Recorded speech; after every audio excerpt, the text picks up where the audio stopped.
இப்ப தமிழ்நாடு வந்து இன்க்ளூசிவ் பாலிடிக்ஸுக்கு பெயர் போனது. நீங்க சொன்னது அனைவருக்குமான வெற்றியாக இருக்கும் அப்படின்னா திமுகவும் ஜெயிக்கும், அதிமுகவும் ஜெயிக்கும், பாஜகவும் ஜெயிக்கும், நாம் தமிழரும் ஜெயிக்கும், அப்படி புரிஞ்சுக்கலாம். ஆமா, அதாவது ஏகபோக வெற்றியாக இருக்காது. சென்ற தேர்தலிலே திராவிட முன்னேற்ற கழகம் 38 இடங்களை கைப்பற்றியது என்று சொன்னால் நிச்சயமாக இந்த தேர்தலில் அந்த வெற்றி அவர்களுக்கு கிடைக்காது. அருமை சகோதரர் மனோஜ் தங்கராஜ் அவர்கள் சொன்னார்கள், அதாவது அவருடைய ஆட்சியுடைய சாதனைகள் அவர்களுக்கு இந்த தேர்தலில் வெற்றியை தேடி தரும் என்று சொன்னார்கள்.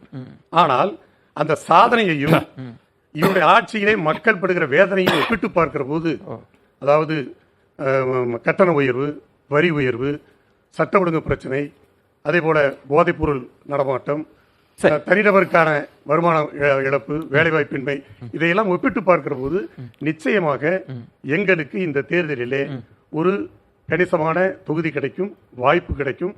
அந்த வாய்ப்பு 2026 சட்டமன்ற தேர்தலுக்கு எங்களுக்கு கை கொடுக்கும்.